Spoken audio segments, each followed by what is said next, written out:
Yes, on continue The Run, c'est un plaisir d'être avec vous et j'accueille encore une fois et à chaque fois c'est un grand plaisir. J'ai tendance à dire il y a même de la pression maintenant que j'accueille des nouvelles personnes qui viennent de l'Armée du Salut parce que on a tellement été, comment dirais-je, nourris, on a tellement trouvé ça extraordinaire ce qui était présenté comme action. On se sent un petit peu fier à tout petit niveau de pouvoir accompagner l'Armée du Salut avec cette collecte de dons qu'on fait dans le cadre de The Direct et de ce projet The Run, ce marathon qu'on fait, un marathon de stream, 30 heures de stream, il nous reste 4 heures à tenir, on sent que les yeux commencent un petit peu à être fatigués, mais on tient bon et on voit la cagnotte aussi qui monte, alors il faut encore se mobiliser les amis, n'hésitez pas à faire un geste, c'est le moment, il reste 4 heures de temps et n'hésitez pas à partager cette chaîne autour de vous là pour que effectivement on puisse se mobiliser sur cette dernière ligne droite. Alors j'accueille du coup mes nouveaux invités de l'Armée du Salut. Donc je ne sais pas si j'ai mis un peu la pression là en disant attention, avant ils étaient extra les gens qu'on avait. Donc voilà, j'imagine que ça va être le cas pour vous aussi. Donc Loubna, Allen et Philippe. Parfait, bienvenue. Ça va, merci beaucoup. Pas écorché de prénom, j'étais non, pas très bien. C'était très bien. À la bonne heure. Donc on va encore une fois, et c'est à chaque fois le plaisir qu'on avait, c'était de découvrir un petit peu l'action, le concret de l'action de l'Armée du Salut. Il me semble que vous avez bossé aujourd'hui même, bossé aujourd'hui même, hein, notamment Loubna, Allen, sauf erreur, je dis pas de bêtises. Philippe, je sais pas si tu étais aussi en action aujourd'hui. J'étais ce matin en réunion. En visio pour préparer les camps d'été. Ok, très bien. Alors, Loubna, Allen, c'était quoi votre action aujourd'hui? C'était quoi votre activité aujourd'hui? Alors aujourd'hui, ce matin, j'ai commencé donc au poste, parce que du coup, je travaille et au poste et à l'ELSO. Et ce matin, j'ai fait des flyers. J'ai passé beaucoup de temps à faire ça. Et après, on était à l'ELSO. Et du coup, là, on a eu les porteurs de flambeaux, donc c'est nos scouts. Et on a fait une activité toute l'après-midi. Ouais, Elzo, c'est un quartier de Strasbourg. Oui, l'Elzo, c'est un quartier de Strasbourg, du coup. Et donc, à l'Elzo, on a la structure Action Quartier. Et c'est là-bas qu'on fait nos activités avec les enfants. Yes, Elzo aussi, pour resituer, c'est un quartier qui est réputé, je ne sais pas si dans quelle mesure c'est encore comme ça qu'il faut dire les choses, mais réputé difficile. Il l'est. Ok, d'accord. Donc c'est pas seulement réputé. Non, c'est pas seulement réputé. Quartier difficile. Et du coup, l'idée, c'est effectivement de venir créer des temps d'animation au sein du quartier, quoi. Exact. Ouais. Trop bien. Allen, toi, c'était la même activité cet après-midi? Oui, c'est ça. On a fait ça ensemble avec Loubna et d'autres animatrices bénévoles, du coup, qui viennent pour nous aider, qui sont très actives, surtout le samedi, du coup. Malgré la période de bac, on remercie vraiment Dieu pour ça. Et donc oui, le but de l'activité, c'était... le but des activités qu'on fait à travers le scoutisme, du coup, c'est de partager les valeurs qui nous sont chères à l'Armée du Salut, particulièrement l'amour de Dieu, et c'est ce qu'on a pu faire cet après-midi. Ok. Et c'était trop bien. On va y venir justement parce qu'on aime bien être curieux un petit peu, donc, et généralement notre curiosité est bien satisfaite, donc c'est super. Philippe, le camp qui s'organise, donc des vacances proposées, offertes, accompagnées, ça dépend des situations. Là pour le coup, on s'immerge complètement dans les réalités. C'était quoi ce matin, cette réunion? Qu'est-ce qui s'est organisé ce matin? Alors en fait, tous les étés, on a des camps nationaux, mais pas que pour les scouts.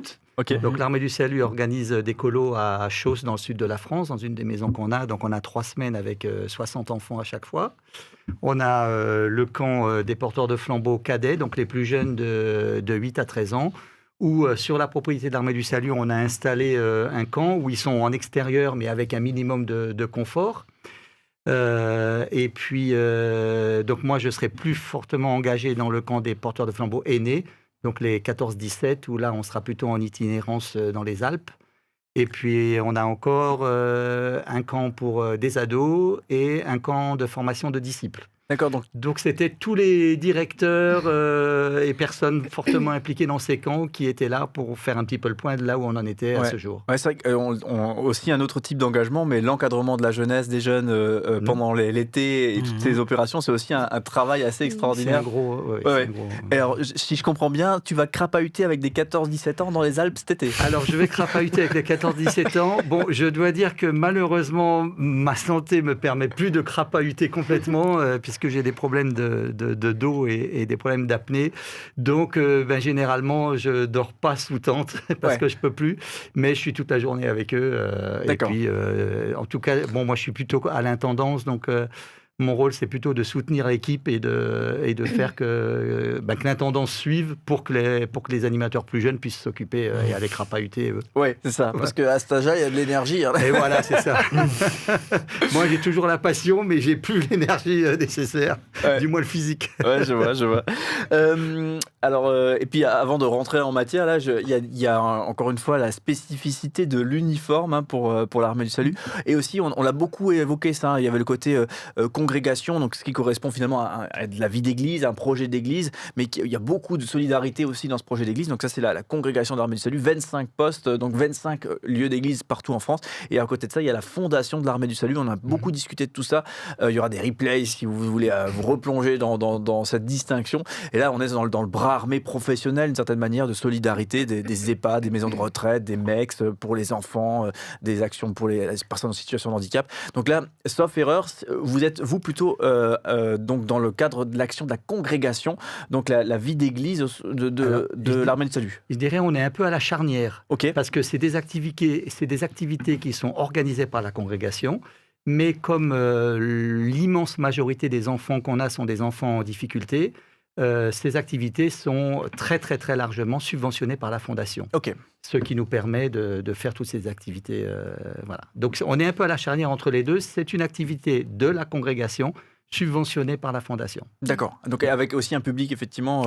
Alors un public très très varié et plus particulièrement de classes défavorisées ou d'enfants en difficulté. Par exemple, en ce moment, on a pas mal d'enfants ukrainiens. Oui. Alors, ils ne sont pas forcément défavorisés en temps normal, mais là, en ce moment, ils le sont de la situation. Oui. Ok. Est-ce qu'on peut faire un tour de table, que vous puissiez nous dire en quelques instants ce que vous portez? Parce que voilà, on parle d'uniforme. Qu'est-ce que c'est, à quoi ça correspond? Et aussi, peut-être au travers de là, de nous parler de votre engagement. Si je ne sais pas, un voisin, vous croisez un voisin, vous êtes en tenue, je ne sais pas qu'est-ce qu'il faut dire en uniforme, et il vous demande, curieux, tiens, ça correspond à quoi? C'est quoi ton engagement dans ce cadre-là? Comment est-ce que vous le décrivez habituellement? Alain, on commence par toi? Ok, pas de souci. Alors, cet uniforme que je porte, c'est l'uniforme des soldats de l'Armée du Salut, du coup. Être soldat, c'est s'engager envers Dieu et l'Armée du Salut. Du coup, c'est quand, par exemple, je dis, ok, j'ai une relation avec Dieu, je veux servir Dieu quelque part, donc dans mon église, et donc à l'Armée du Salut, on prend un engagement, du coup, d'être un soldat. Et de mettre cet uniforme, du coup, pour un peu dire, je suis soldat de l'Armée du Salut. Les S que vous voyez ici, ça veut dire sauver pour servir. Parce qu'on croit que Dieu nous sauve pour servir les autres dans l'amour, et c'est dans ce cadre-là que toute l'Armée du Salut fonctionne. Donc voilà ce que je dirais à quelqu'un qui me demanderait pourquoi tu mets ça. On dirait quelqu'un de l'aéroport, est-ce que c'est le contrôleur du tram? Souvent les gens ont peur quand je rentre, ils me regardent en mode mais est-ce qu'il va me contrôler, qu'est-ce qu'il va faire et tout? Mais non, c'est pas ça. Je suis juste venu pour dire que non, on est je suis un serviteur du coup, voilà ce que je suis.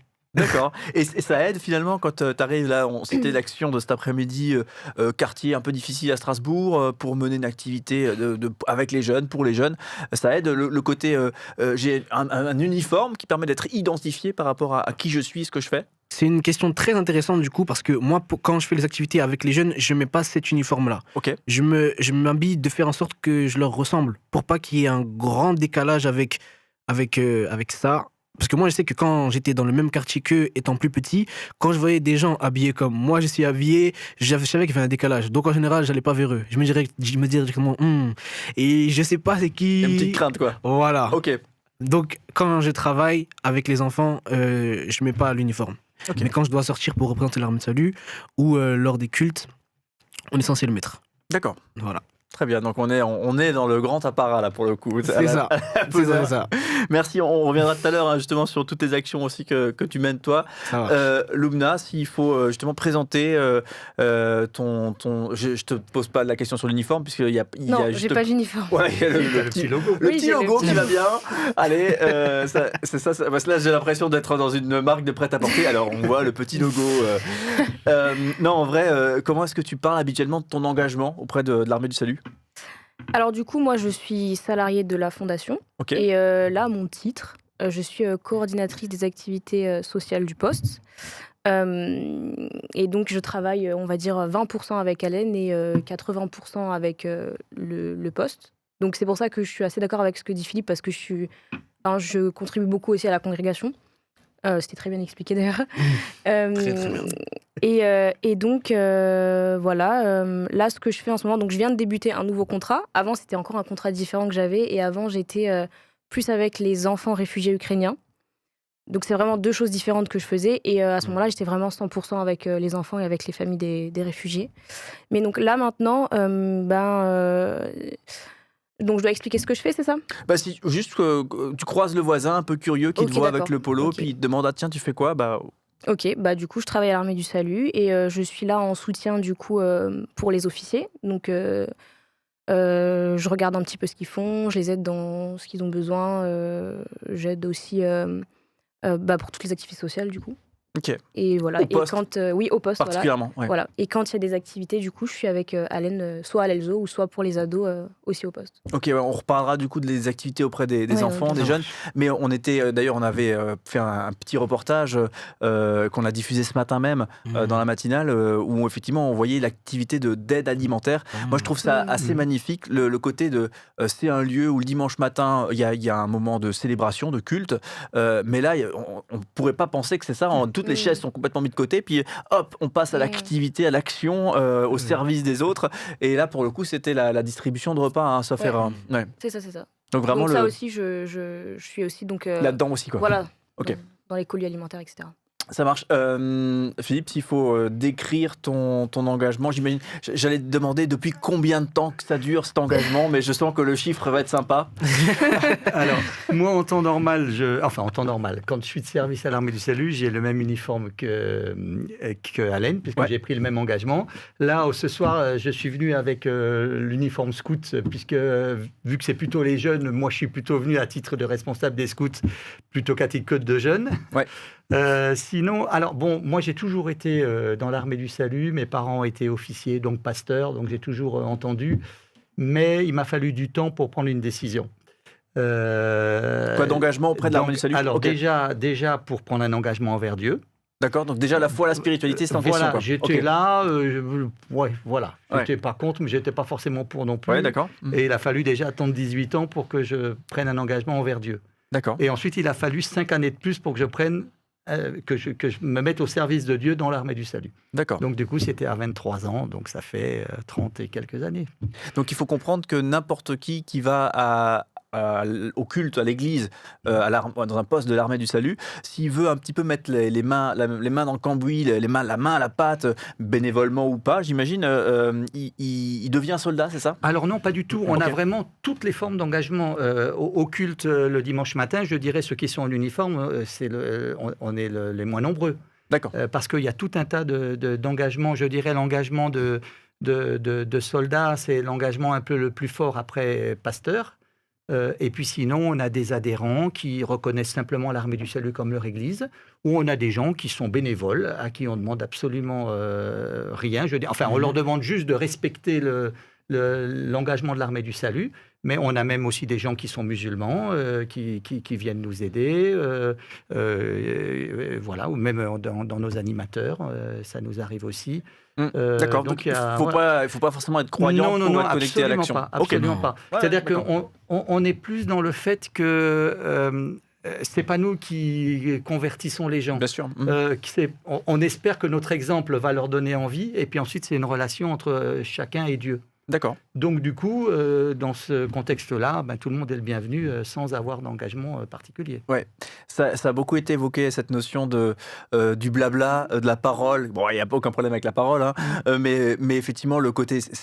l'incarnation, quoi, vivre des choses, essayer du mieux qu'on peut, et avec force et engagement pour l'armée du salut. Il y a ce côté combat, de vivre une notion d'amour un peu radicale comme ça dans son quotidien et en relation avec les autres. Donc on est assez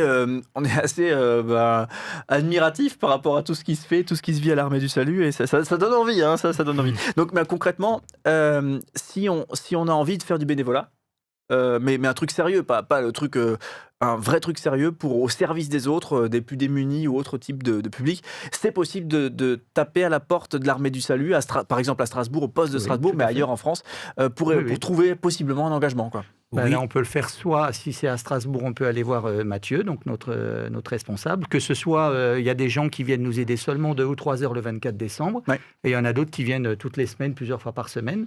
Et donc, il suffit de demander. Généralement, il y a un entretien et puis c'est parti. Et puis c'est parti. Okay. Et puis sinon, si c'est au niveau national où on ne connaît pas bien, il y a un service bénévolat où on peut s'adresser sur le site de l'Armée du Salut, par email. Et puis le service bénévolat redirige vers les personnes qui sont dans la région où on habite. Ok. Il y avait quelque chose à ajouter ou c'était bien? Non. Juste venez vous inscrire, c'est bien. Oui, on a besoin de vous.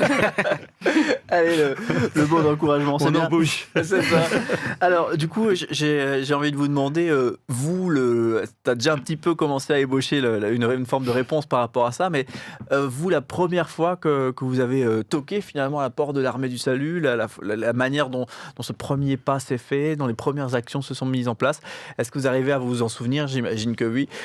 Comment ça s'est passé? Lumna, on peut commencer par toi, peut-être les premières fois où effectivement tu as poussé la porte de l'Armée du Salut. Donc ma mère était aussi dans l'Armée du Salut, au poste de Nancy. Et donc, au début, j'y allais avec ma maman. Et après, j'ai fait pas mal de camps scouts et des colonies de vacances, donc à Chausse notamment. Et donc, c'est depuis que je suis petite, en fait, j'ai un peu baigné dedans. Voilà. D'accord, donc c'était une sorte de prolongement naturel, ce côté de faire des actions avec l'Armée du Salut, quoi. Alors, c'était pas vraiment prévu. Je me suis pas dit, j'ai fait des colos, je vais travailler pour l'Armée du Salut. Donc, quand j'ai eu mon bac, je devais commencer normalement rien à voir, un BTS NDRC. Je sais pas si vous voyez ce que c'est. Non. Négociation, digitalisation, relations clients. Ok, là ça donne Rien envie, à c'est bien. Et donc j'allais commencer ça. J'étais allée aux réunions et tout ça avant la rentrée. Et puis et je sais pas vraiment expliquer pourquoi ou comment, mais en tout cas j'ai dit non. Et j'ai commencé un service civique du coup il y a 2 ans, 3 ans. D'accord. En 2020. 2020. Voilà, en 2020. Et donc après, j'ai fait un service civique et après, tout s'est un peu goupillé, en fait, et je suis restée, en fait, depuis 2020. Voilà. Quand on a cherché quelqu'un pour le projet Ukraine, quelqu'un pour s'occuper des enfants, et du coup, elle était disponible et on a tout de suite pensé, comme c'était un peu Cécile et moi qui chapeautons le projet, on a tout de suite pensé à elle qui était disponible pour ce projet et on ne regrette pas de l'avoir trop bien sollicité. Est-ce que ça intrigue, forcément on a beaucoup entendu parler des Ukrainiens et là pour le coup toi tu as bossé auprès des enfants ukrainiens. Deux mots pour nous dire comment ça se passait ou ça se passe encore, tu continues cette action? Alors du coup les enfants qu'on a accueillis dans ce projet-là, maintenant ils continuent de venir à nos activités, ils viennent aux porteurs de flambeaux. Là récemment on a fait... Ça c'est le scoutisme. Oui, ça c'est le scoutisme du coup. Récemment, on a fait du coup un camp de 5 jours à la Chilmat. On avait une dizaine d'enfants, si je ne me trompe pas, une dizaine d'enfants ukrainiens. Oui. Voilà. Donc, ils continuent de venir.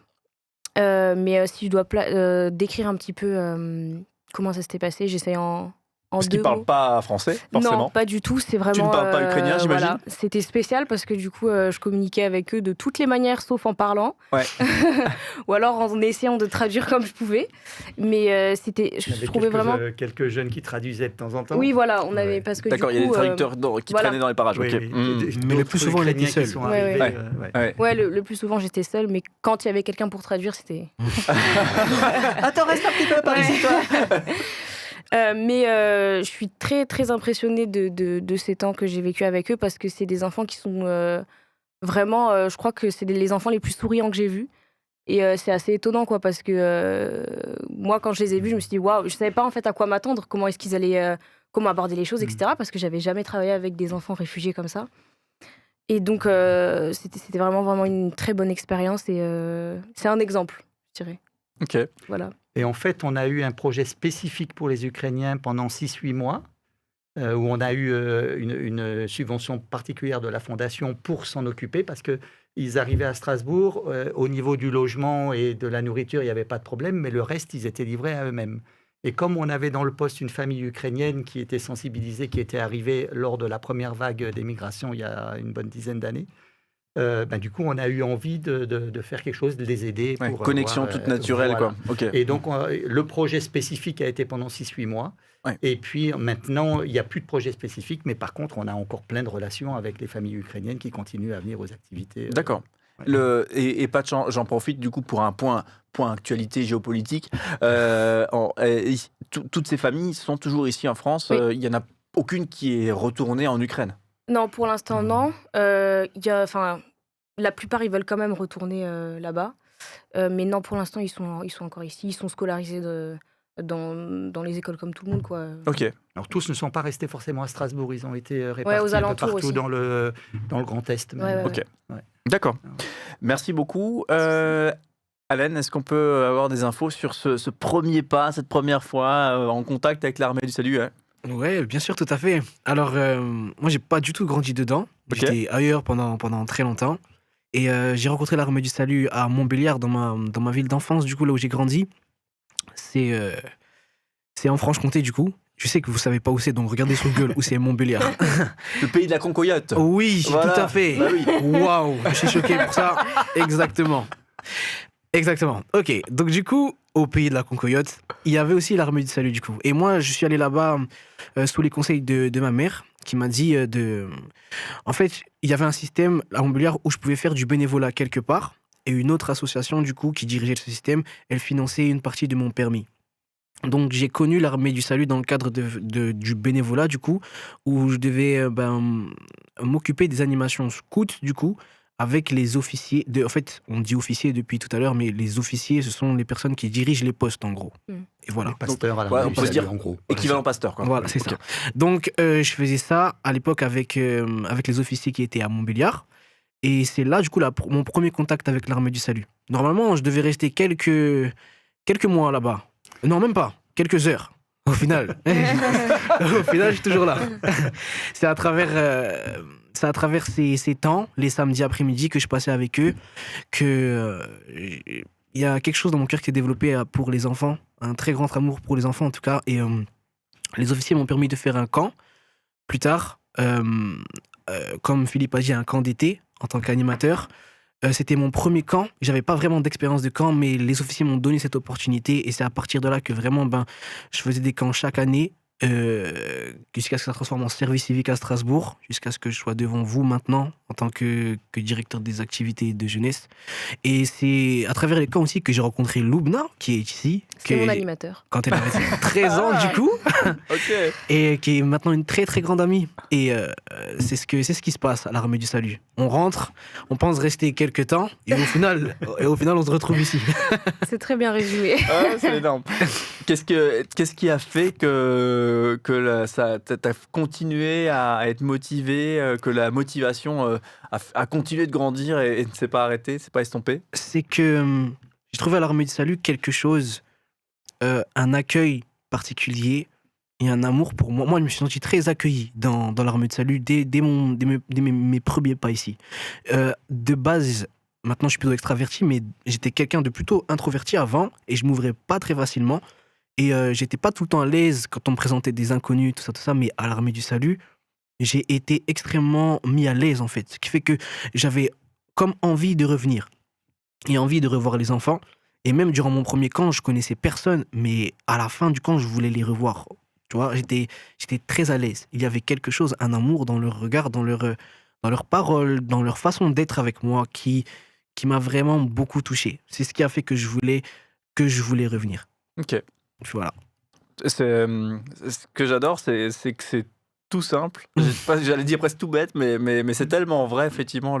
La qualité de l'accueil, souvent, joue beaucoup sur comment on peut se déployer personnellement ou pas, justement. C'est ça. Ouais, donc C'est ça. trop bien.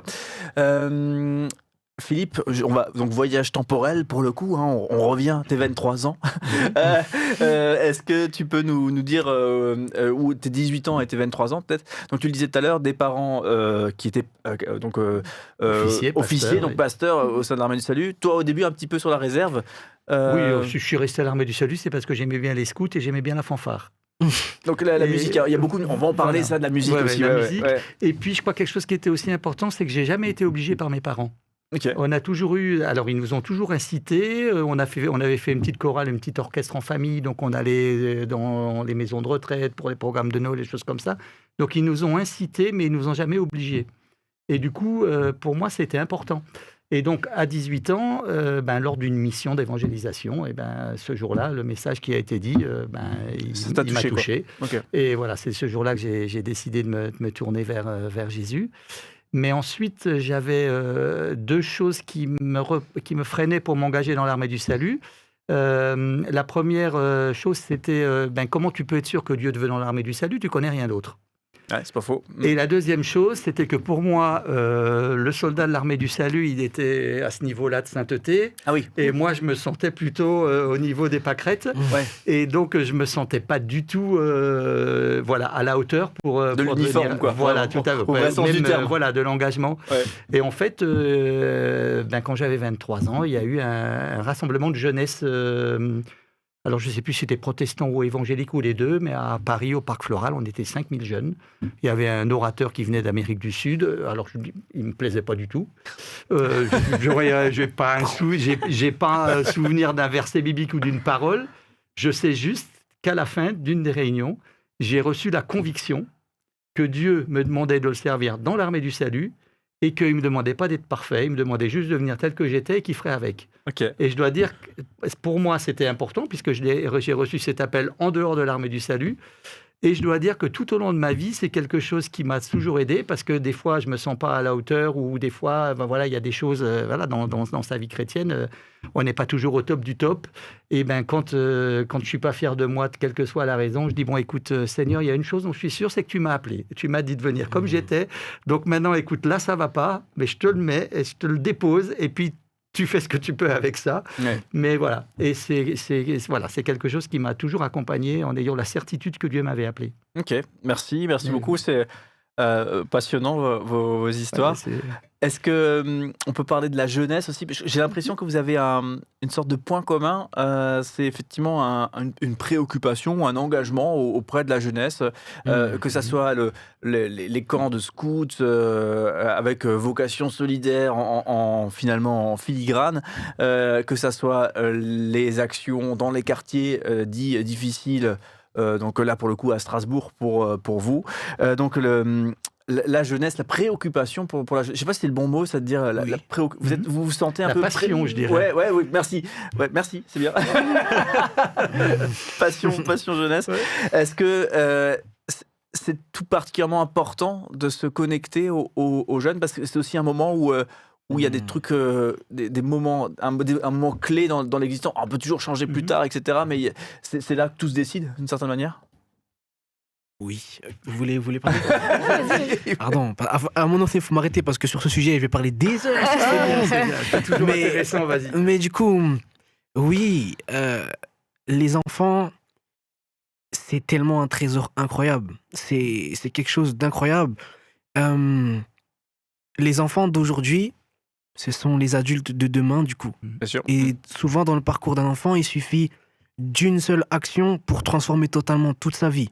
Peut-être en très mal, mais aussi en très bien. Et c'est à ce moment-là, justement, qu'ils ont le plus besoin qu'on les guide sur le chemin, parce que il y a quelqu'un qui s'occupait beaucoup d'enfants. J'ai oublié son nom, c'était un Américain, mais il disait que c'était plus facile de réparer un enfant plutôt qu'un adulte qui a déjà tout son schéma de pensée, tout ça. Mais quand on est auprès des enfants, c'est incroyable. Ils nous enseignent tellement et c'est le moment où ils sont le plus réceptifs à ce qu'on dit. Et c'est le moment où il faut travailler, c'est le moment où il faut leur apprendre les choses qu'on doit leur apprendre, c'est le moment où il faut les écouter et un peu leur montrer un peu ce qu'on sait. Agir comme on n'est pas du tout parfait, mais on a vécu des choses, on sait un peu ce qu'il faut faire ou ce qu'on ne devrait pas faire, même si on ne sait pas tout et que de fois on se trompe. Mais c'est le moment vraiment où il faut être auprès d'eux Ils en ont vraiment besoin. Et eux, ils s'ouvrent facilement aussi. Ils n'ont pas de... Ils ont pas... parler, hein, C'est ça. Ils n'ont pas vraiment de barrière. Ouais. S'ils comprennent pas, ils comprennent pas. S'ils t'aiment pas, ils vont très, très clairement te le faire comprendre. Et c'est... Avoir une communication avec des enfants, des fois, c'est compliqué, mais en même temps, c'est aussi très facile. Ouais. Vous voyez ce que je veux dire un peu? Ouais, c'est vrai. C'est vraiment un trésor. Et je laisse les autres parler parce que pour l'instant, tranquille. Mais voilà, pour moi, c'est trop important d'agir pour eux maintenant qu'on le peut. Et je parle des enfants, il y aura aussi les ados, mais là, on parle des enfants et donc, du coup, c'est très, très important. Ok. Très, très important. Voilà. Lubna, tu... Oui, bien sûr. Ça va peut-être être un peu répétitif, mais moi aussi, en fait, c'est vraiment le fait que c'est les adultes de demain, en fait. Et moi, ce que j'ai particulièrement aimé aussi quand je faisais des colonies et des camps scouts, c'est d'avoir un endroit où c'est pas un peu comme une deuxième maison, mais c'est d'autres personnes. Et puis surtout, moi, ce que j'ai préféré, c'était les camps scouts ou les colonies. Parce que là, on est vraiment 5 jours. Et de pouvoir échanger aussi avec d'autres personnes, d'autres grands, d'autres petits, etc. C'est vraiment ça, moi, que j'ai aimé. Et je me dis, du coup, je peux aussi donner. Du coup, comme j'ai reçu, je donne aussi. T'as le souvenir que ça t'a marqué, toi, dans ton enfance, tous ces moments que t'as passés justement dans des camps, quoi. Bien sûr. Ok. C'était, je pense qu'il y a eu plein de moments où c'était les plus beaux moments de ma vie. Je peux clairement le dire, voilà. Et je me souviens de chacun de mes animateurs, chacune de mes animatrices, et même avec la plupart, on est encore en contact, etc. Et je trouve que c'est en fait le principe des colonies, des camps scouts, même des activités. Je trouve que c'est vraiment bien pour l'évolution de l'enfant et pour il va apprendre plein de choses en fait à travers ça, et voilà. Donc, dernière question peut-être là sur l'enfance spécifiquement, et je pense à votre activité de cet après-midi. Vous arrivez dans un quartier sensible à Strasbourg, en l'occurrence, là pour vous, mais ça serait vrai dans d'autres villes pour d'autres animateurs. Vous lancez vos animations, donc vous proposez des choses aux jeunes qui sont là. J'imagine qu'il y a pour ceux qui connaissent un peu le quartier, il y a des jeunes qui sont là. Voilà. Quel est le regard de la cité, du quartier sur ces actions? Il y a des gens de l'Armée du Salut, j'imagine que vous êtes plus ou moins identifiés, qui sont là, qui viennent proposer des activités. Est-ce que c'est bien reçu? Est-ce que c'est mal reçu? Comment ça se passe? Alors, bien reçu, pas tout le temps. D'accord. C'est difficile, c'est particulier rien que d'apporter on a un groupe d'enfants, on apporte quelque chose, et souvent, on fonctionne pas du tout de la même manière que eux à la maison, en fait. Et je dirais que c'est un peu ça le plus dur, c'est de réussir à faire quelque chose alors que eux, ils fonctionnent pas du tout pareil, en fait. C'est-à-dire qu'en général, ils font un petit peu ce qu'ils veulent. Bon, toi, t'es pas la maman, donc je te parle comme tu veux, etc. Ça, c'est un peu difficile. Mais une fois qu'on est rentré dedans, une fois qu'ils sont dedans, en fait, là, c'est génial. Oui, et du coup, comment dire? Quand on fait un jeu, en tout cas, un enfant, il se pose pas 36 000 questions. Il veut jouer. Donc, quand on commence à faire des jeux, oui, c'est bien reçu. Après, ils reviennent les autres jours, ils demandent: il y a aujourd'hui, pourquoi il n'y a pas? Vous êtes où? On a attendu depuis 1 heure. Donc, dans ce sens-là, c'est ça. Ouais. Et maintenant, c'est même des fois, ils sortent juste et ils se disent ils sont pas là. Puis ils reviennent dans 1 heure. Ils disent de toute façon, l'Armée du Salut, elle vient. Ils savent qu'on est là, etc. C'est tous les samedis, du coup? Un samedi sur 2 et tous les mercredis. Ok. Voilà. Mais du coup, les familles, c'est aussi bien accueilli par les familles. Ok. Oui. Les familles sont très heureuses qu'on vienne et qu'on s'occupe comme ça. Oui, puisque, sans vouloir, j'y connais rien, hein, mais j'imagine qu'il y a pas mal de confessions musulmanes aussi dans ces familles-là. C'est ça. Et effectivement, ça ne va pas forcément être une évidence de dire: ah oui, il y a une église, l'Armée du Salut en l'occurrence, qui est là, qui fait des trucs pour les enfants, même s'ils voient bien que ça se passe bien, qu'il n'y a pas d'arrière-pensée. Voilà, c'est sûr que ça peut poser question, quoi. Mais j'avais demandé une fois à des parents d'une famille où on avait des enfants qui étaient scouts, donc avaient fait leur promesse. Et je leur ai dit: mais pourquoi vous mettez vos enfants chez nous, sachant qu'on est chrétiens? Et le père m'avait répondu: mais c'est justement parce que vous êtes chrétiens qu'on les met chez vous. Okay. Parce qu'on sait que vous avez des valeurs. Ok. Alors après, voilà, je n'ai pas d'exemple d'un musulman qui s'est converti, mais peu importe, je dirais, notre mission, c'est de vivre, partager, c'est de vivre. Okay. Voilà, tout à fait. D'accord, très bien. Merci beaucoup. Vous avez des ardoises devant vous. On sait qu'à l'Armée du Salut, il y a des talents de dessinateurs. Ah bon? Ils sont Ici pas aussi, parmi apparemment. Je sais pas qu'ils sont ici, mais ils sont pas vers moi en tout cas. Alors, pour continuer un petit peu de vous découvrir les uns les autres, et découvrir au passage, bien sûr, l'armée du salut, on va vous demander de, premièrement, dessiner une qualité que votre voisin de droite a. Donc, Lumna, tu vas pouvoir... Ah non, votre voisin de gauche, on va le faire dans ce sens-là. Donc, Philippe, dessiner une qualité de Lumna, Lumna, dessiner une qualité d'Alain, et Alain, dessiner une qualité de Philippe. Donc, quelque chose que vous voyez donc, quand vous pensez à la personne. Donc, Lumna, quand tu penses à Alain, clairement, c'est cette qualité qui te vient en tête. C'est une de ses nombreuses qualités, j'imagine. Et voilà, il faut dessiner ça. Et, voilà. Et si vraiment le dessin ne vient pas, voilà, vous pouvez mettre le mot. Il y a pas de souci. qu'on explique le dessin. Voilà, c'est ça. Non, mais souvent, c'est mieux de partir d'un dessin parce que ça crée un truc, une image mentale qui après reste. Voilà. et pendant ce temps que vous dessinez, moi j'en profite pour rappeler que il y a cette cagnotte qui est ouverte. Allez les amis, il faut se mobiliser. Il reste 3h30 pour faire grimper les chiffres. Donc le moindre euro, hein, c'est possible de donner 1 euro si vous avez envie. Ça fait bouger cette cagnotte. Donc merci d'avance pour les gestes que vous allez faire. Donc il suffit de cliquer sur le lien qui est dans la bio de la chaîne. Vous avez un gros bouton qui s'appelle donner. Voilà, et du coup ça vous permet effectivement d'arriver sur cette cagnotte. Et voilà, c'est en quelques clics que ça se fait. Donc n'hésitez pas, l'intégralité de tout ce qui est récolté, ça va directement sur le compte de l'Armée du Salut. Donc c'est directement un compte qui est tenu directement par l'Armée du Salut. Voilà. Donc surtout, n'hésitez pas, et en fait vous participez un petit peu à soutenir toutes les actions qu'on évoque et qu'on a évoquées tous ces 30 heures de stream. Voilà, donc n'hésitez pas, c'est le moment de vous mobiliser. Si vous ne pouvez pas, ou si vous avez déjà fait, n'hésitez pas surtout à faire tourner encore ce lien, le lien de la chaîne, puisque jusqu'à ce soir on va vous parler, vous inviter à cette mobilisation. Donc n'hésitez pas à partager ça autour de vous, dans vos groupes WhatsApp et tout ça. Ça sera aussi un moyen de donner un petit coup de pouce par rapport à cette mobilisation. Alors, les dessins, je ne sais pas qui veut commencer. Est-ce que quelqu'un veut commencer par rapport au Philippe. Je commence. Bon, alors, il faut que je monte mon dessin à la caméra. S'il te plaît. Ok. Donc je pense qu'il doit falloir que je l'explique. Ok. Donc ça, c'est une qualité C'est une qualité de Lumna, oui, une très bonne qualité. Je suis en carré, moi. Lumna, elle est très organisée. Et quand on lui confie quelque chose, on sait qu'elle va avoir préparé des choses. Très bien. Et ça, c'est important pour les enfants. Ouais, d'accord. Oui, j'imagine que le cadre structuré, c'est aussi, ça participe à rassurer, puis donc j'imagine que c'est une bonne qualité lorsqu'on encadre des enfants. Merci. Et on sait qu'on peut lui faire confiance. Oui. Oui. Tout à fait. Ah là, c'est carré quoi le truc. J'ai dit que le dessin n'était pas de mes talents. Lumna, un dessin qui a été fait pour illustrer une qualité d'Alain. Oh. C'est beau. Moi j'ai mis un cœur parce que je pense que vous avez dû le comprendre. Donc, il a un grand cœur, même par rapport aux enfants. Je pense que c'est un peu l'exception. Et voilà, il a beaucoup d'amour à donner. Et les enfants, ils sont très réceptifs. Voilà. Ça connecte fort avec les enfants, c'est ce que tu vois, c'est ça? Oui, ouais. Ils sont très connectés. Mais moi, il y a des gens comme ça.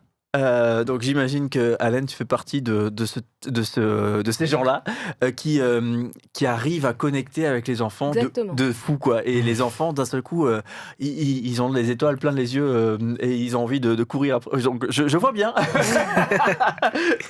Et il a la qualité il sait à la fois aimer et être bien avec les enfants, avec les jeunes, et à la fois savoir mettre la limite quand on doit en mettre une. Bien sûr, ouais. Et c'est vrai. Oui, c'est ce qui fait que ça marche bien aussi, je suis d'accord.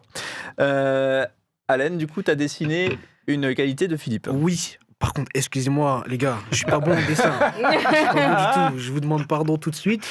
Mais là, est-ce que je dois montrer où? Là? Ouais, c'est bien, on le voit. C'est un homme en train d'enseigner quelque chose sur un tableau. D'accord. Philippe, une des qualités que j'apprécie beaucoup, c'est le savoir et la façon dont il transmet tout son savoir. En fait, j'ai l'impression qu'il sait tout. Et qu'il était là depuis le début. Mais il sait vraiment beaucoup de choses, particulièrement sur l'Armée de Salut ou sur le scoutisme. Et il n'hésite pas du tout à transférer son savoir et ensuite même compter sur le savoir qu'il a transmis pour que nous, on le transmette. Tu vois, c'est quelqu'un qui sait vraiment à mes yeux en tout cas, beaucoup de choses. Chaque fois que en tout cas, j'ai une question, il peut y répondre en tout cas. Et, non, des fois, je te dirige vers la personne qui va mieux te répondre. Mais en tout cas, il transfère son savoir avec grand plaisir. Il enseigne beaucoup aux enfants comme aux plus grands. Et il a des formations professionnelles, je suis désolé. Parce qu'il est enseignant aussi de base, mais vraiment, c'est vraiment une qualité que j'apprécie beaucoup chez Philippe, cette capacité justement à nous transmettre son savoir et tout ce qu'il sait. Voilà. Philippe, t'as jamais été professionnel au sens, à un moment donné, en action pro pour l'Armée du Salut? Ça a toujours été un bénévolat? Non, j'ai toujours été bénévole, oui, okay. Tout à fait. Et toutes les actions que tu décrivais, les camps, les accompagnements de jeunesse, les actions dans le cadre du poste d'Armée du Salut, tout ça, c'est du bénévolat, quoi. Tout à fait. Okay. Maintenant, avec les bénévolats, on doit calculer un petit peu les heures et les choses qu'on fait. Ça fait beaucoup d'heures, quoi. Je fais à peu près un 2/3 temps pour la jeunesse, en plus de mon travail. Mais bon, je suis enseignant, donc j'ai les vacances scolaires. Ouais. J'ai pas de famille, donc j'ai du temps. Et puis je suis passionné par ce que je fais aussi bien dans mon travail qu'à l'Armée du Salut. Donc ça aide. Eh ben... C'est bien, c'est beau. C'est toujours... je sais pas, pour moi c'est naturel. Ok, ça marche. Non, mais quand quelqu'un te dit comme ça, un peu naturellement, dire moi j'avais 2/3 temps, donc ce qui fait 20 heures semaine. J'avais 20 heures semaine, moi j'aide les autres, voilà. Impressionnant, c'est pas normal, on est d'accord. Il n'y a que lui qui trouve ça trop normal. Non, parce qu'il y en a qui vont te faire la liste des séries Netflix qu'ils vont regarder, ou j'en sais rien. Mais voilà. Donc non, super. Ok, j'aimerais vous poser cette question en forme de patate chaude. On s'est moqué de moi tout à l'heure gentiment, sur la patate chaude. J'aime bien utiliser cette expression, la patate chaude. J'aimerais vous demander une belle histoire. Donc un truc que vous avez vu, vous avez assisté, vous avez participé, peu importe, choisissez comme vous le voulez, mais on veut l'histoire. Et un truc qui, j'imagine, vous encourage à persévérer dans les actions que vous menez, parce que vous avez en tête cette belle histoire, cette belle situation, ce beau dénouement qui fait que ça donne de l'énergie, ça donne de la motivation, ça donne tout ça pour continuer chaque jour ce 2/3 temps de bénévolat. Philippe, je ne sais pas si toi tu vois une belle histoire. Je pense à quelque chose, et puis c'est en lien avec l'actualité, puisque c'est en lien avec l'Ukraine. Okay. Alors maintenant, je ne sais plus, tout est autrefois comme les sourds, parce que je suis enseignant pour enfants sourds. Et il y a 15-20 ans, on a fait un camp avec donc les aînés, les 14-17, en Ukraine, dans la région de Kiev. En fait, l'Armée du Salut avait démarré un groupe scout et on est parti avec une quinzaine de scouts français et on a fait un camp avec eux. Et dans ce camp-là, j'avais un jeune qui venait pas d'une famille en difficulté, mais qui était un enfant d'une famille plus aisée. Et donc, il est venu avec nous. Et puis, ça a été très difficile pour lui parce qu'on a dit, on va s'adapter à ce qu'ils font. Donc, je leur donne l'argent, puis on va manger comme eux. Ouais. Et ce qu'on mangeait, c'était du borsch. Et j'allais faire les scouts. Heureusement que j'avais un Ukrainien avec moi, parce que sinon, je serais revenu avec rien. Il n'y avait pas de supermarché. On s'arrêtait de ferme en ferme pour acheter 3-4 choses. Voilà. Et lui... il n'aimait pas le borsch. Il n'aimait pas le borsch et c'était vraiment très très dur. Ouais. Et donc, je raccourcis, je lui ai expliqué un petit peu pourquoi on faisait comme ça et que les gens, ils n'avaient pas à manger. Je lui ai dit, tu imagines si nous on mangeait comme en France et qu'à côté ils nous regardent manger, voilà. Ouais. Et donc il y a quelque chose qui s'est fait et puis il s'est dit, je vais goûter. Et puis voilà, au bout de 3 repas, il m'a dit, mais tu sais Philippe, c'est pas mauvais. Et puis là, à la faveur de la guerre en Ukraine, et puis les réseaux sociaux, on dit souvent que c'est mauvais, mais il y a aussi des belles choses sur les réseaux sociaux. Et par l'intermédiaire des réseaux sociaux et du début de la guerre en Ukraine, ce jeune, dont j'avais perdu complètement la trace depuis 15 ou 20 ans, me recontacte. Et il me dit, je me souviens du camp en Ukraine qu'on a fait, c'était tellement fort, et puis on s'est retrouvés. Et puis il me dit, tu sais Philippe, c'est là qu'on voit qu'on ne se rend pas compte de notre impact. Ouais. Et il me dit, Philippe, alors je me souviens que tu priais tout le temps. J'ai dit, regardez comme ça, parce que alors moi je ne suis pas un contemplatif, et ce n'est pas la qualité que je me donnerais. Et lui, c'est ce qu'il avait retenu. Et je me suis souvenu qu'en fait, quand on était là-bas, c'était pas longtemps après la chute du rideau de fer. Ok, du mur de Berlin. Donc c'était quand même une opération un peu aventureuse. Et donc on avait pris l'habitude, j'avais donné des consignes très très strictes quand on s'arrêtait au cas où on devait partir en urgence. Et puis, on avait pris l'habitude, plusieurs fois dans la journée, on s'arrêtait 30 secondes et puis on priait. Et puis, c'était devenu naturel. Et je l'avais oublié. Et lui, 15-20 ans plus tard, c'est ça qui me ressort, c'est ça qui l'avait marqué. Et je trouve que finalement, on ne sait pas quelle est notre action. Ouais. C'est vrai que je crois que c'est l'une des grandes chances ça, de travailler auprès des plus jeunes, des enfants, où c'est ce côté de les retrouver 10-15 ans plus tard et que ce qui nous semblait être le quotidien ou l'action habituelle, en fait pour eux ça a été le truc qui a fait qu'aujourd'hui encore ils se souviennent. Et je crois qu'on se souvient tous à un moment donné d'un truc marquant, justement, soit un enseignant, soit effectivement une personne qui nous a accompagnés dans un camp de vacances, dans une colonie ou ce genre de choses. Je crois qu'on a tous une petite histoire comme ça. Loubna, pour toi, est-ce que tu vois une belle histoire ? Oui. Dans nos activités, on a un petit garçon qui a 8 ans maintenant. 9 ans, mais il est arrivé, il était déjà là quand j'étais en service civique, donc il était vraiment tout petit, mais il est toujours petit, mais il est arrivé il y a longtemps. Et en fait, c'était un petit garçon qui était très, il était très colérique et c'était difficile pour lui d'écouter en tout cas ce que les animateurs demandaient. Et maintenant, enfin là, le dernier camp qu'on a fait, je trouve qu'il a vraiment totalement changé. Et dans son comportement, c'est vraiment une autre personne. Et je pense vraiment que c'est en partie aussi grâce à nos activités, sans aucune prétention. Mais en tout cas, il a vraiment changé. Et même maintenant, c'est un petit garçon qui encourage souvent les autres. Avant, il demandait pas du tout pardon. Maintenant, il le fait, je ne vais pas dire avec une facilité, mais il demande pardon. En tout cas, on l'entend.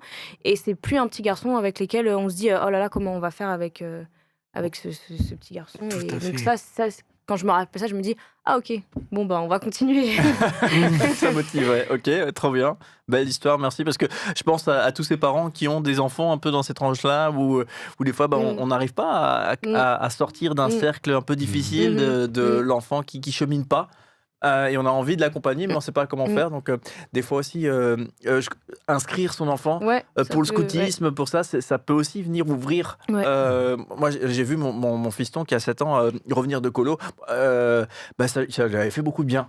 Voilà, juste pour encourager ceux qui ont des enfants qui peut-être voudraient tenter ce genre d'expérience. Venez. Alain, la belle histoire qui te vient. Cette belle histoire, c'est aussi un témoignage personnel. C'est ce que je dis tout le temps, c'est ce que je raconte souvent, qui me permet de bien rester ici. C'est toutes les rencontres que j'ai fait avec des enfants de partout qui m'ont vraiment touché. Et l'histoire qui me touche, c'est qu'en fait, après le deuxième camp, même après le premier, j'avais fait une prière à Dieu, surtout pour les enfants de Strasbourg. Il y avait Loubna et d'autres enfants qui maintenant sont grands. J'avais dit à Dieu, en fait, j'aimerais vraiment revoir ces enfants. Est-ce que tu peux me permettre de revoir ces enfants ? Et je ne savais pas qu'il allait vraiment me prendre au mot et que des années plus tard, j'allais venir habiter dans la ville de Strasbourg. Et ces enfants avec qui je les vois maintenant grandir, je les vois devenir mes amis et je les vois devenir maintenant eux-mêmes animatrices, animateurs, et je vois des grandes évolutions en eux, je vois le parcours qu'ils font et je vois surtout que ils restent en fait. Je vois qu'ils restent, qu'ils ont grandi et qu'après, ce qui a été transmis en eux, c'est à leur tour de le transmettre du coup. Ouais. Et voilà, j'aurais jamais imaginé un jour pouvoir faire des animations avec Loubna. J'aurais jamais imaginé ça de base. Ou avec plein d'autres... parce que les bénévoles que nous avons... les plus jeunes, c'est aussi des personnes qui faisaient des activités aussi avant, et d'autres que j'ai rencontrés aussi en camp. Il y en a plusieurs que j'ai rencontrés en camp, et aujourd'hui, me dire que si j'étais pas venu à l'Arme Salut, j'aurais jamais rencontré toute cette personne, et j'aurais pas pu voir tout ce qu'ils font maintenant, tout ce que Dieu a fait dans leur vie maintenant, c'est ce qui me permet vraiment de rester accroché. Ok, d'accord. C'est vrai que ça doit être bizarre, étonnant d'accompagner des jeunes de 12-13 ans, puis après de bosser finalement avec eux. Oui, ils ont grandi, c'est ça. Trop marrant. C'est ça, je m'occupe des enfants maintenant. Oui, c'est ça, les enfants de ceux que tu accompagnais déjà à l'époque. Ouais, ok. Là, c'est vraiment truc poussé au-dessus. C'est là qu'on devient vieux. Ouais. Avant de se quitter déjà tout doucement, la musique, on sait que que la fanfare, pardon, je trouvais plus le mot, la fanfare, donc les instruments à cuivre, les cuivres, la trompette, le trombone et autres instruments de cuivre, c'est vraiment la spécialité, la spécificité de l'Armée du Salut. Hein. Souvent, même, les gens connaissent l'Armée du Salut aussi via la fanfare. Alors, je ne sais pas si les plus jeunes générations continuent un petit peu de prendre ça à bras-le-corps, de saisir cette fanfare, ou pas trop. Je ne sais pas, Lubna, Allen, qu'est-ce que vous voyez? Qu'est-ce que vous pratiquez comme instrument ou pas?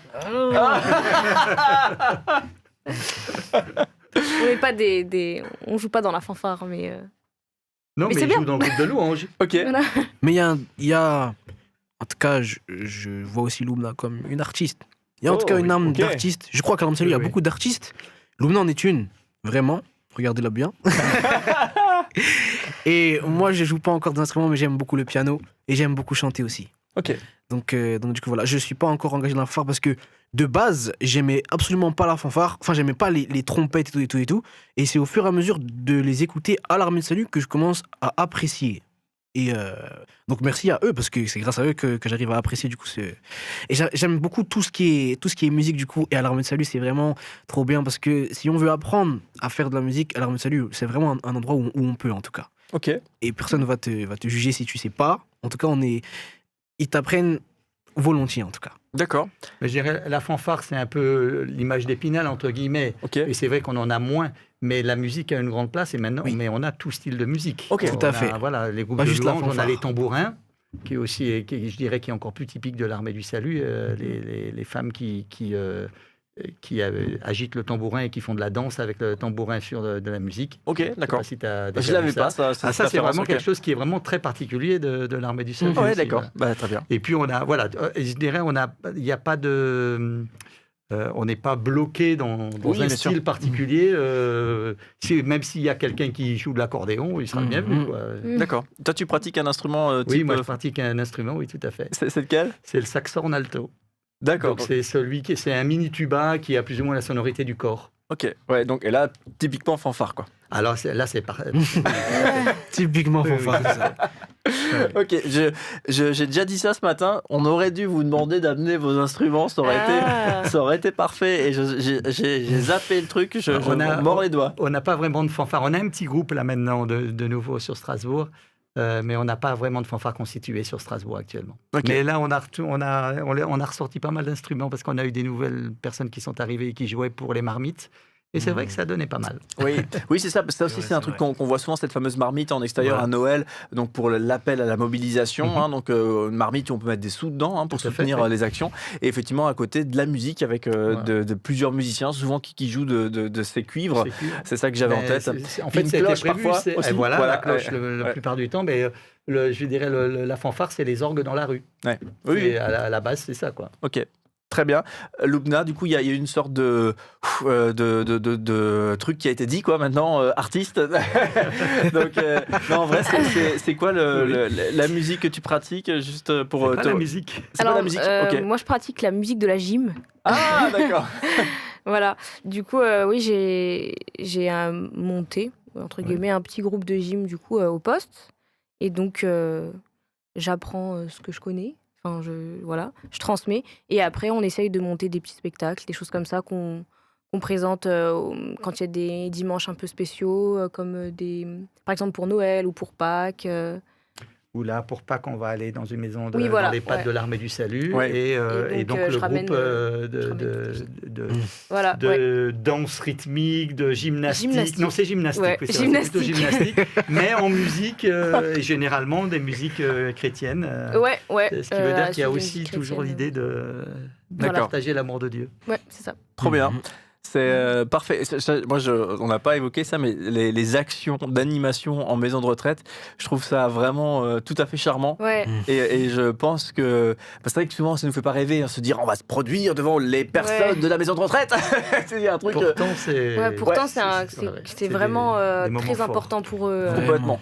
Ouais, donc je trouve ça très très bien et une très très bonne idée et je pense qu'il faut redoubler de courage justement pour sortir un peu de cette idée reçue que soi-disant c'est un public de seconde classe presque.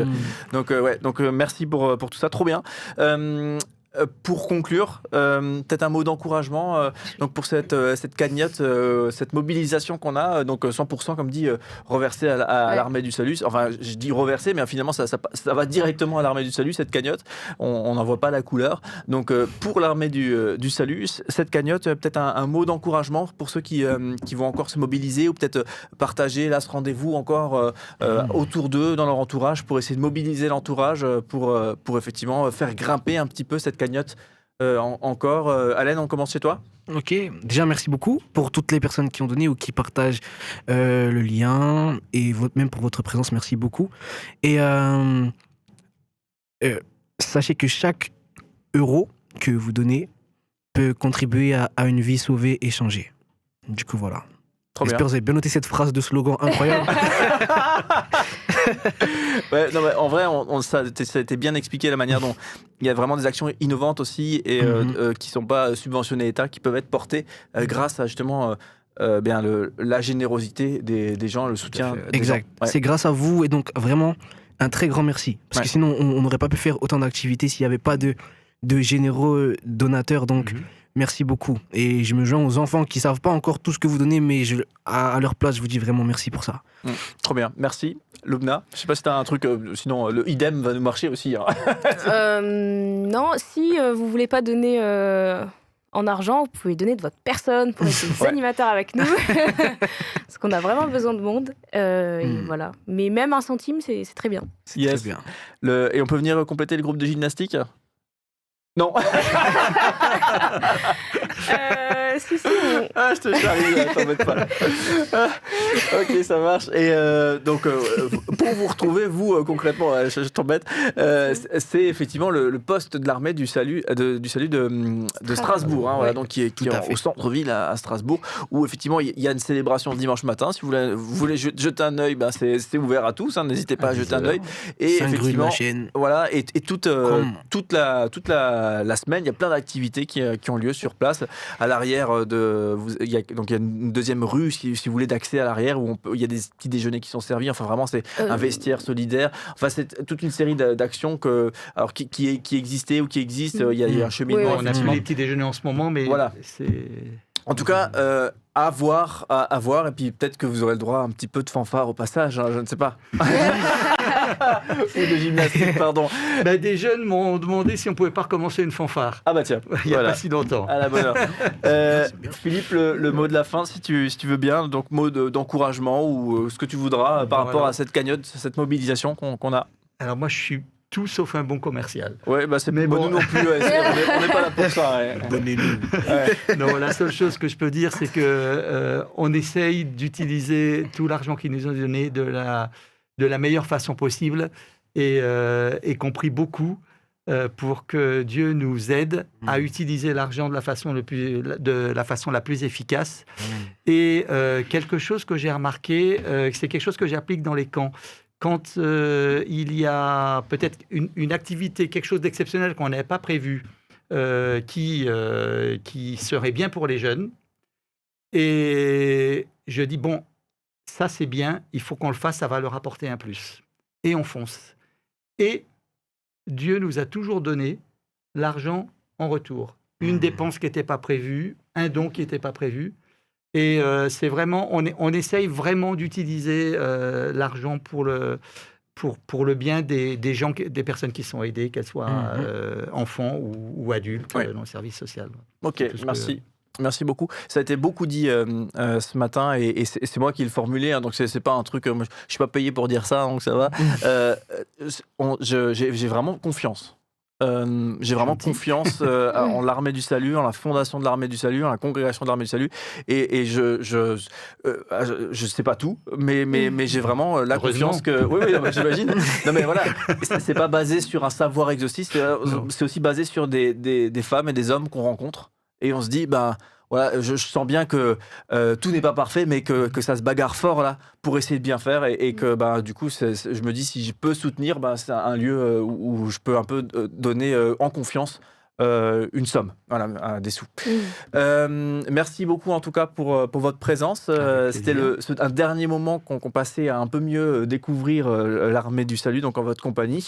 Ça vient boucler une série de plusieurs échanges qu'on a eu avec des gens engagés auprès de l'Armée du Salut. Donc merci beaucoup à vous et très bonne suite à vous et à toute l'Armée du Salut. Donc là c'est l'arbre qui cache la forêt, parce qu'il y a beaucoup de gens derrière vous aussi. Donc voilà, merci beaucoup. Et nous on se retrouve dans quelques instants, mini écran d'attente là, mais on se retrouve juste après pour conclure ce The Run, 30 heures non-stop de stream. Au début on s'était dit ça va, mais en fait c'est beaucoup. C'est chaud, ça transpire, les yeux sont, les paupières sont un peu lourdes, mais on est très très chaud parce qu'on va conclure avec une émission spéciale Zest.